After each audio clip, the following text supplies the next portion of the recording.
This is the soft top convertible hood for the Austin Healey BJ7 and BJ8 3000 models.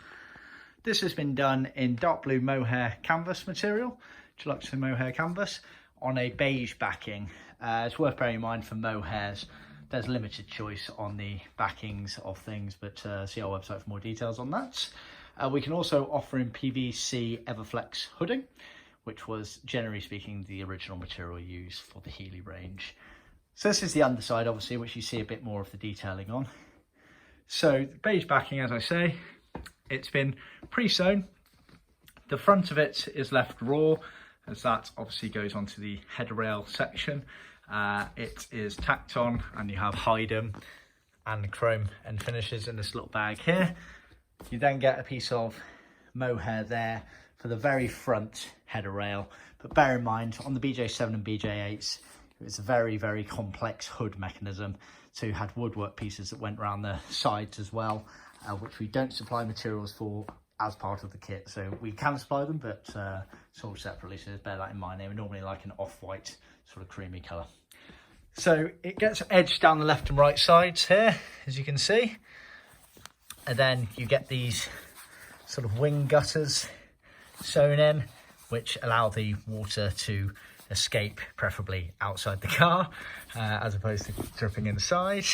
You get the channels, obviously there, that go down the main section, front to back. And then this is for one of the hood frame metal bits at the back of the car.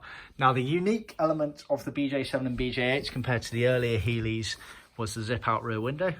So it's got a zip on 3 of the edges, so it allowed you to flap down to get some more air circulating in the car. And then the other very unique part for the BJ7 and BJ8, whereas the earlier Healeys, you kind of unclipped the hood, folded it, and it either lay behind the front seats for the 2-seater cars, or for the 4-seater cars, the rear seat backrest kind of tilted forward and you would hide it all behind it, covering it away. The BJ7 and BJ8 switched it so that you basically had what they called a hood frame envelope cover.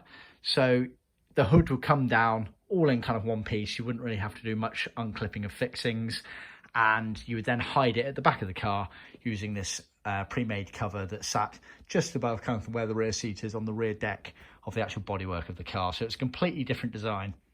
Now, it also had at the back of the car a rather unique, should we say, gutter system. And you see this very faint line here? That is roughly showing you where it dips below the bodywork of the car into this gutter system. See our handbook for more details for a bit of an illustration drawing. But it's basically allowed it to disappear into the rear deck area of the gutter. Water would flow down into there and then out through different areas that they designed there. So the BJ7 and BJ8 hood, I would say, is one of the trickiest hoods to fit, but it means when it's fitted, it becomes one of the easiest in the whole classic car market of this era, one of the easiest hoods to put up and down. So a lot of work to get it to that stage, but once done, superb. So really, it was quite ahead of its time in that regard. But yeah, a bit of a pain in the arse to actually do to start with. So that's the underside. Obviously, if I flip it over, you can see some of the detailing here. So like I say, you've got these pre-sewn gutters running down here, which basically were there. So the water dripped off the seam here. Obviously, the seam goes the correct way to drip down water onto here, and then it would flow this way or down around here, and avoiding coming into the car as such.